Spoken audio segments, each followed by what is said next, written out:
Do you like the performing arts of your community, or are a traditional craftsman involved in the making of beads and other such adornments? Are you aware that such activities and many others constitute what is called intangible cultural heritage? Well, allow me to explain.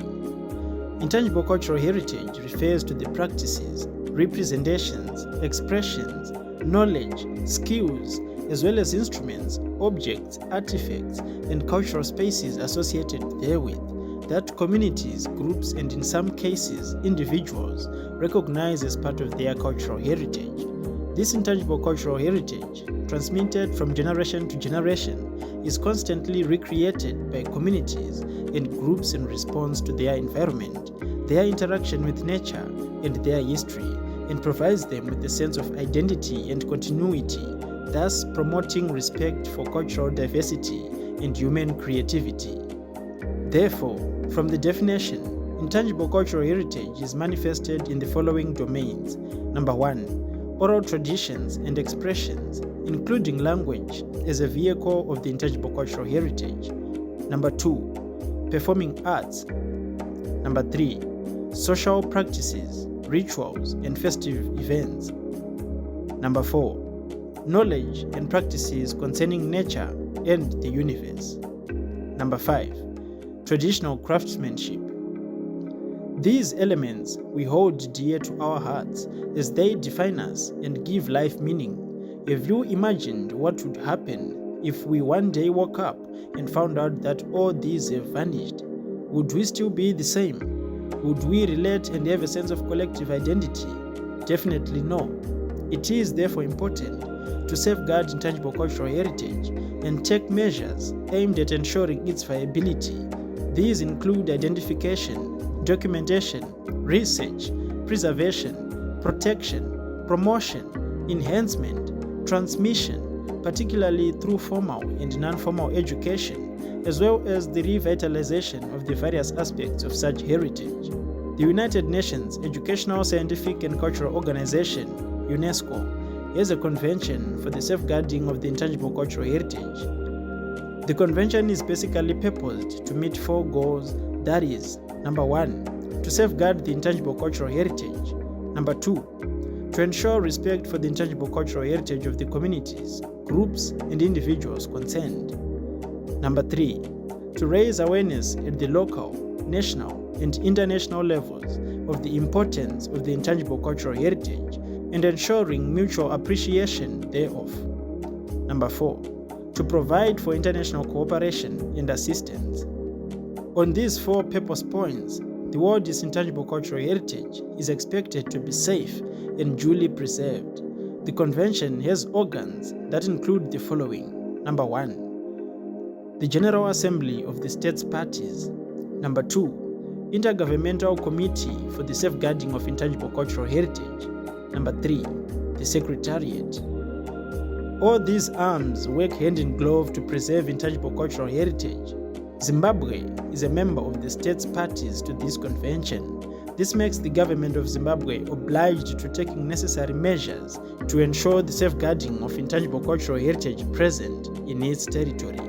Also, to identify and define the various elements of the intangible cultural heritage present in its territory with the participation of communities, groups, and relevant non-governmental organizations.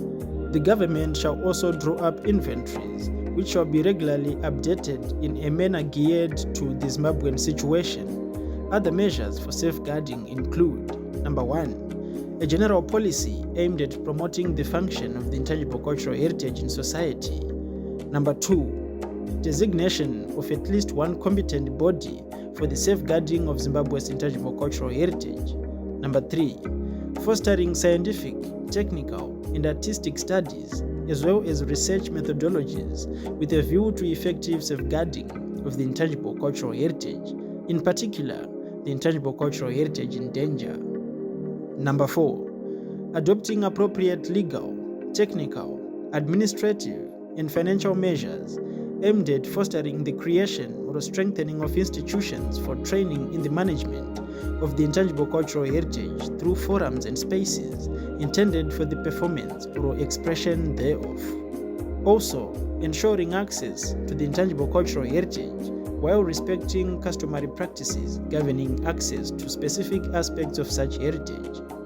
Also, establishing documentation institutions for the intangible cultural heritage and facilitating access to them. Number 5. The government of Zimbabwe shall also implement education, awareness raising, capacity building programs, and ensure the participation of communities, groups, and individuals. At the international level, in order to ensure the visibility of the intangible cultural heritage and awareness of its significance, and to encourage dialogue which respects cultural diversity, the committee, upon the approval of the states parties concerned, shall establish, keep up to date, and publish a representative list of the intangible cultural heritage of humanity. The committee shall also establish, keep up to date, and publish a list of intangible cultural heritage in need of urgent safeguarding, and shall inscribe such heritage on the list at the request of the state party concerned. On the basis of proposals submitted by state parties, the committee shall periodically select and promote national, sub-regional, and regional programs, projects, and activities for the safeguarding of the heritage which it considers best reflect the principles and objectives of the convention, taking into account special needs of developing countries. The Community of Nations provides assistance for safeguarding of intangible cultural heritage through the committee. Such assistance may take the following forms. Number 1. Studies concerning various aspects of safeguarding. Number 2. The provision of experts and practitioners. Number 3. The training of all necessary staff. Number 4. The elaboration of standard setting and other measures. Number 5. The creation and operation of infrastructures. Number 6. The supply of equipment and know-how. Number 7. Other forms of financial and technical assistance. Therefore, states parties may submit to the committee a request for international assistance for safeguarding of intangible cultural heritage in its territory.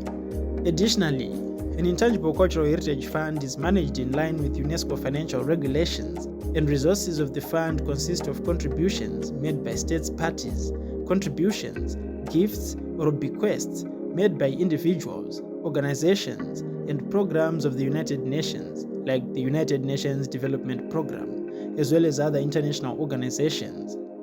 International fundraising campaigns are also held to support the fund. So the next time you participate in the performing arts of your community or engage in your craftsmanship, behold the experience with your two hands, understanding that the experience is treasured first by the individual and is safeguarded by the government of Zimbabwe, the region, and the world through the Convention on Safeguarding of Intangible Cultural Heritage.